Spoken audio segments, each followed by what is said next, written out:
Саламатсыңарбы, кымбаттуу телекөрүүчүлөр? Кайрадан силер менен кыргыз тил сабагынан жолугушуп жатабыз. Сөз түркүмдөрүнүн бир бутагы болгон этиш жөнүндө сөз кылмакчыбыз. Этиш башка сөз түркүмдөрү сыяктуу эле бир нече категориялардан турат жана өзүнө тиешелүү өзгөчөлүктөрү бар. Мына ошол жөнүндө сөз кылмакчыбыз. Эмесе этиштин чактары бар экен, этиштин мамилелери бар экен, этиштин ыңгайлары бар экен. Сөз кенен болуш үчүн этиш эмне деген суроодон баштайбыз. Этиштин эрежеси жөнүндө кеп кылмакчыбыз. Этиш бул маани берүүчү сөз түркүмдөрүнө кирет экен. Бул сөз түркүмдөр үчкө бөлүнөрүн биз билебиз. Маани берүүчү сөз түркүмдөр, өзгөчө сөз түркүмдөрү, кызматчы сөз түркүмдөрү деп. Бул маани берүүчү сөз түркүмдөрүнүн бири болгон этиш жөнүндө токтолобуз дедик. Этиш заттын кыймыл аракетин билдирет экен. Эмне кылды, эмне болду, эмне кылып жатат, эмне кылат деген суроолорго жооп берет экен. Этиштер өз алдынча турганда экинчи жактагы буйрук этиш катары кездешет, алар уңгу этиштери деп аталат экен. Мисалы, отур, жуу, чурка, карма, ал, бер, жаз жана башка. Туунду этиштер ар түрдүү сөз түркүмдөрүнөн жасалат экен. Негизи этиштер түзүлүшү боюнча туунду жана тубаса болуп бөлүнөт экен. Ошонун бирөө болгон тубаса этиштердин жасалышы жөнүндө токтолот экенбиз. Ла мүчөсүн карап көрөлү. Анын варианттары бар. Ланын ла, ле, лө. Данын да, де, до, дө. Танын өзгөргөн түрү бар. Те, то, тө. Башкача айтканда майла, бийле, ырда, колдо, башта. Мунун уңгулары буйрук этиш болду дагы ла мүчөсүнүн, да мүчөсүнүн, та мүчөсүнүн өзгөргөн түрү болду. Лаш мүчөсү. Бу дагы тубаса этиштин лаш мүчөсүнүн жана анын варианттары жөнүндө кеп кылмакчыбыз. Лаш мүчөсүнүн өзгөргөн түрлөрүн карап өтөбүз бул жерден. Леш, лош, лөш бул лаш мүчөсүнүкү. Анын өзгөргөн варианты даш, дош, дөш, деш. Таш, таш деген мүчөнү. Теш, тош, төш. Мисалы үчүн достош, өгө, өгөлөш, акыл, акылдаш, ара, аралаш. Бул жерде карап көрсөңөр, уңгулар дайыма заттык маанидеги сөз болуп, бул мүчөлөрдүн жалганышы аркылуу тубаса этиштер пайда болду. Эми жана башында биз кеп кылдык, этиштердин өзүнчө бир категориялары бар деп. Бул категориялар кайсылар? Бул эң биринчи категориясы болгон этиштин чактары жөнүндө кеп кылмакчыбыз. Бул этиштин чактары болуп, биринчи чак болуп, өткөн чак болуп эсептелинет экен. Азыркы учурда мурда болуп өткөн кыймыл аракетти билгизет дейт. Азыркы учурда же болбосо болуп өткөн кыймыл аракетти билгизет экен. Азыр эми учурчак жөнүндө, бул экинчи категориясы болгон учурчак жөнүндө кеп кылат экенбиз. Азыркы учурда эмне кыймыл аракет болуп жаткандыгын көрсөтөт экен. Мисалы, мугалим түшүндүрүп жатат, кыймыл аракет учурда болуп жатат. Мен угуп жатам, толкун жазып жатат дейт. Демек, мындан биз мынтип жыйынтык чыгарсак болот экен, кыймыл аракет учурда болуп жатат. Андан кийинкиси келер чак дейт. Үчүнчү чак келер чак деп аталат экен. Мындан ары боло турган кыймыл аракетти, мындан ары боло турган, келе турган кыймыл аракетти түшүндүрөт экен. Мисалы, саак бүткөндө дептерлеримди салам, кийимимди кийем, үйгө жөнөйм дейт. Бул кыймыл аракеттин мындан ары боло тургандыгын көрсөтөт экен. Эми бул экинчи бир этиштин да бир категориясы болуп, этиштин мамилелери болуп эсептелинет экен. Кыргыз тилиндеги этиштин мамилелери 5ке бөлүнөт экен. Биринчи мамиле негизги мамиле, кош мамиле, өздүк мамиле, туюк мамиле, анан аркылуу мамиле. Эң биринчи бул негизги мамилеге токтолот экенбиз. Бул эми негизги мамиле дегенибиз эмне экен? Кыймыл аракет сүйлөмдүн ээси тарабынан аткарылгандыгын билдирген этиштер негизги этиштер деп аталат экен. Мисалы, Замира китепти окуду. Ниязбек жазды десек, кыймыл аракет башка кишилер эмес, Замира Ниязбек тарабынан аткарылгандыгын көрсөтөт экен. Бул негизги мамиле этиштин өзүнө тиешелүү гана мүчөлөрү жок дейт. Башка мамиле этиштерди түзүүгө негиз болот. Туунду жана тубаса этиштер негизги мамилени түзөт экен. Карап көрсөңүздөр, жаз, жазыш, жазып, жаздыр, жуу, жуун, жууш, жуудур. эң негизги эле мына бул жаз деген эле сөздөн улам мүчөлөрү уланып отуруп негизги мамилелер пайда болду. Жаз деген эле сөздөн канча негизги мамиледеги этиштер пайда болду. Жуу деген сөздөн негизги этиштер пайда болду. Кийинки мамилебиз кош мамиле деп аталат экен. Кыймыл аракеттин бир канча адам тарабынан кошулушуп, иргелишип аткарылгандыгын көрсөтүүчү этиштер кош мамиле деп аталат экен. Кош мамиледеги этиштерди ыш мүчөсү уюштурат экен. Алардын иш, уш, иш, ш деген мүчөлөрдүн өзгөргөн түрү уюштурат экен.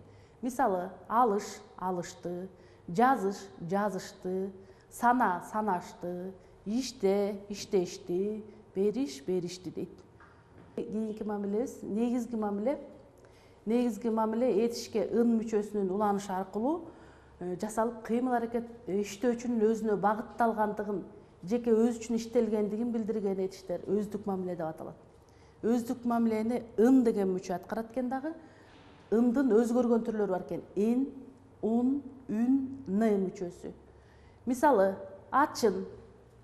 Мына ач деген кыймыл аракетке ындын өзгөргөн түрлөрү уланып атат. Ачын, көрүн, жуун, кийин, жамын, чечин, ойгон, жасан, таран дейт. Көрсөңүздөр, уңгулары дайыма буйрук этиштери болуп атат дагы. Буйрук этиштерге негизги мамиленин мүчөлөрү уланып, өздүк мамиледеги этиш жасалып атат. Андан кийинки мамиле туюк мамиле деп аталат экен. Кыймыл аракеттин өзүнөн өзү иштелгендей маанини билдирген этиштер туюк мамиле деп аталат экен. Туюк мамиле этиштин ылдын өзгөргөн түрү бар экен. Ил, ул, үл, л мүчөсү уюштурат экен. Мисалы, жазылды, ачылды, тосулду, жазалды, кесилди дейт. Мына монда дагы карап көрсөңөр, бул учурда дагы кес, жаса, тосул, тос, жаз деген кыймыл буйрук этиштерге туюк мамиленин мүчөлөрү, ылдын өзгөргөн түрлөрү жалганып, туюк мамиледеги этиштер жасалды десек болот экен. Андан кийинки аркылуу мамиле. Кыймыл аракет буйручунун өзү эмес башка бирөөлөр тарабынан иштелгендигин, аткарылгандыгын көрсөткөн этиш сөздөр аркылуу мамиле деп аталат экен. Аркылуу мамилени төмөндөгү мүчөлөр уюштурат экен. Дыр дейт. Мисалы, дыр, алдыр, күлдүр, билдир дейт. Карап көрсөңөр, жанагыдай эле этиш сөздөргө мүчөлөр уланып, аркылуу мамиледеги сөздөр жасалып атат. Дырды карап көргүлө, алдыр, күлдүр, билдир. Гыз деген мүчө бар экен. Отургуз, жеткиз, билгиз. Кыр деген мүчө бар. Жеткир, жаткыр. Ыр, бат деген буйрук этишке ыр деген аркылуу мамиленин мүчөсү уланып, батыр деген сөз келип чыкты, кыймыл аракеттик сөз. Житир, өчүр дейт. Коз, бүткөз, өткөз. Уңгуларын карап көрсөңүздөр, бүт этиш сөз, буйрук этиш. Көз, коздун өзгөргөн түрү, көз мүчө уланып, аркылуу мамиледеги сөз жасалды. Өткөз. Ошондой эле ыз, агыз, эмиз, угуз. Т, сана. Сана деген буйрук этишке т мүчөсү уланды дагы. Санат деген аркылуу мамиледеги кыймыл аракеттик сөз жасалды. Окут, ойнот. Ыт деген мүчөгөнү карап көрөлү. Коркут, үркүт, жарыт. Жанагыдай эле ыт деген мүчөнүн. Ошол эле ошол этиштин дагы бир категориясы болсо, категориялары болгон бул этиштин ыңгайларына да келип токтолот экенбиз. Ыңгайлары бул эмне деген сөз? Эмне деген? Сүйлөөчү адамдын кыймыл аракетке карата болгон мамилесин көргөзөт экен. Бул өзүнчө бир этиштин формасы болуп эсептелинет экен. Бул сүйлөөчү адамдын кыймыл аракетке карата болгон мамилесин билдирген этиштин формасы бул ыңгай деп аталат экен.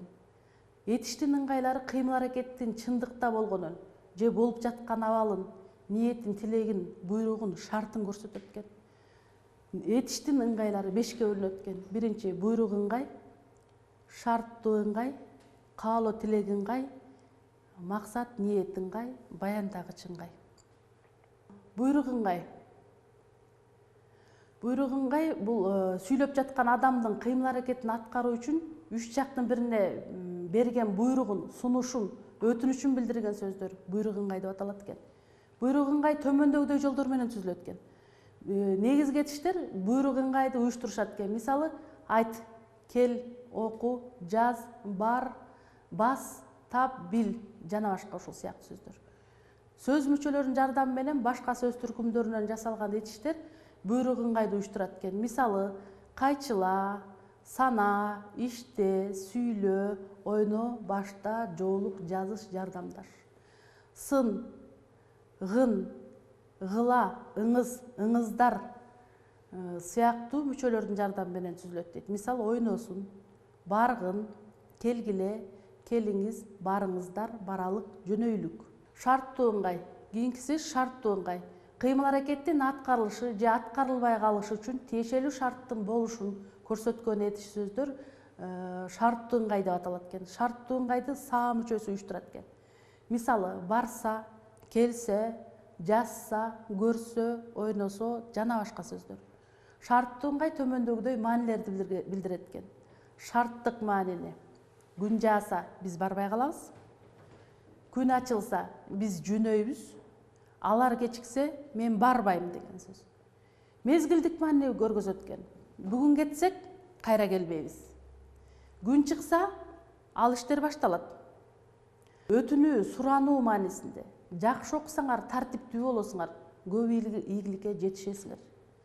Барсаң, кел. Карама каршылык маанини. Барсаң бар, келсең кел. Карама каршылык маанини. Чоро күтсө, танабай келген жок. Карама каршылык мааниде.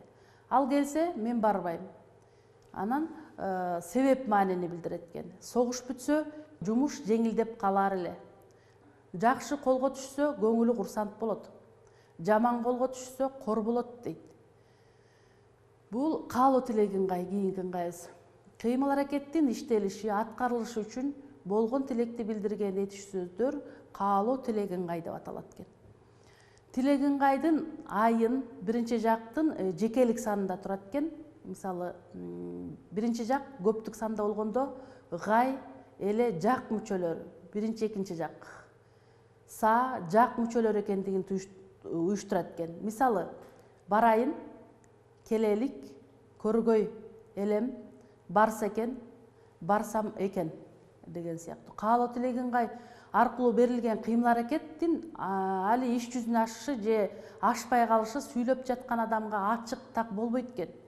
Ошонун ишке ашышын тилейт, анан каалайт экен булар. Калса экен, барса экен деген сыяктуу. Максат, ниет ыңгай.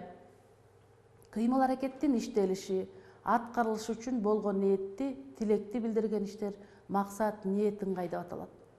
Ниет ыңгайды мак, макчы мүчөлөр уюштурат экен.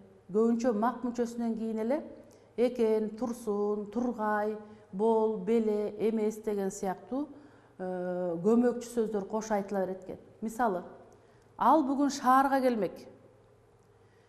Мен жакшы окумакмын. Биз кечигип калмак болдук. Элдин сөзүнө караганда Каныбек мында келмек эмес деген сыяктуу. Кийинки ыңгай баяндагычы ыңгай деп аталат. Баяндагычы ыңгай кыймыл аракеттин ошол учурда болуп өткөнүн, болуп жатканын, боло тургандыгын жайынча баяндаган этиш сөздөр баяндагыч ыңгай деп аталат экен. Мисалы, шаарга бардым, шаарга бара жатам, шаарга баргамын баяндап жатат. Баяндагыч ыңгай жакты жана чакты билдирет экен.